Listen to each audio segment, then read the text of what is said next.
అందరికీ నమస్కారం. రాష్ట్ర రాజకీయాల్లో కూడా చిలకలూరిపేట రాజకీయానికి ఒక ప్రత్యేక స్థానం ఉంది. ఎందుకంటే ఇక్కడ ఎమ్మెల్యేగా గెలిస్తే కూడా దాదాపుగా మంత్రి అయ్యే అవకాశాలు ఎక్కువగా ఉంటాయి కాబట్టి.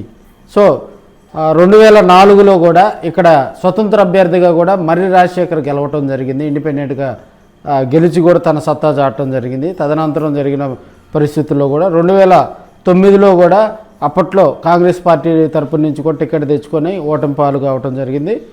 తదనంతరం జరిగిన రాజకీయ పరిస్థితుల్లో కూడా ఆయన జగన్మోహన్ రెడ్డి గారి వెంట నడవటంతో కూడా 2014లో కూడా ఆయనకు టికెట్ కేటాయించడం జరిగింది. అప్పుడు కూడా ఆయన ఓటమి చూడటం జరిగింది.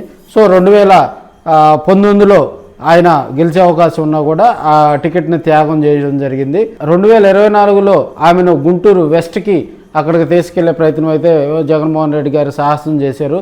అయితే 2024లో కూడా మర్రి రాజశేఖర్కు అక్కడ టికెట్ ఇస్తారని కూడా కొంత అలజడైతే వచ్చింది. అయితే అనూహ్యంగా కూడా 2024 ఎండింగ్ అంటే ఎలక్షన్స్ ఇంకా జరుగుతాయి అనగా కూడా కొద్ది రోజుల ముందుగా కూడా మర్రి రాజశేఖర్కు కూడా ఎమ్మెల్సీ పదవి ఇచ్చి జగన్మోహన్ రెడ్డి ఆయన కూల్ చేసినటువంటి సందర్భాలు అయితే మనం చూసాం. సో విడుదల రజనీకి మర్రి రాజశేఖర రెడ్డి వర్గానికి విడుదల రజనీ వర్గానికి కూడా ఆది నుంచి కూడా పేటలో ఒక ఆధిపత్య పోరైతే కొనసాగుతూ ఉంది.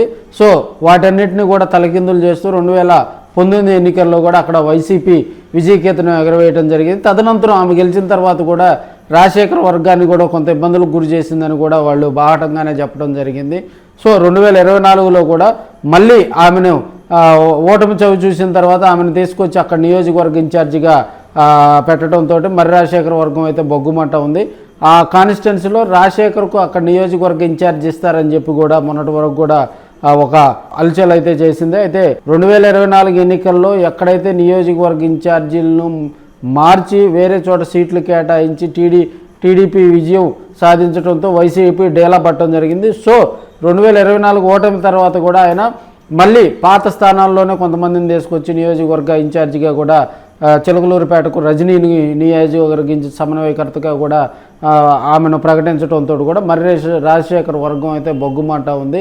ఆయన సెకండ్ ఆప్షన్ తీసుకునే పనిలో కూడా ఉన్నట్లుగా కూడా మనకు తెలుస్తూ ఉంది. మరో వీడియోలో కూడా ఆయన ఏ పార్టీలోకి వెళ్తాడు, వైసీపీలో ఉంటారా లేకపోతే మరి ఏదైనా పార్టీలోకి జంప్ అయ్యే అవకాశం ఉందా, రజనీని ఇక్కడ ప్రకటించే క్రమంలో కూడా మర్రి రాజశేఖర్ తోటి కూడా జగన్మోహన్ రెడ్డి ఆయన మాట్లాడి ఆయన కూల్ చేసినట్టుగా కూడా కొంత రాజకీయంగా కూడా మనకి సమాచారం అయితే అందుతూ ఉంది. మరి జగన్మోహన్ రెడ్డితో మాట్లాడినటువంటి రాజశేఖర్ మరి వైసీపీలో ఉంటారా లేకపోతే సెకండ్ ఆప్షన్గా తీసుకొని ఇప్పుడు ఆయన ఎమ్మెల్సీగా ఉన్నారు కాబట్టి సెకండ్ ఆప్షన్గా కూడా మళ్ళీ ఏదైనా పార్టీలోకి జంప్ అయ్యే అవకాశం ఉందనేది కూడా మరో వీడియోలో మనం మీకు క్లుప్తంగా తెలియజేసే ప్రయత్నం అయితే చేస్తాం.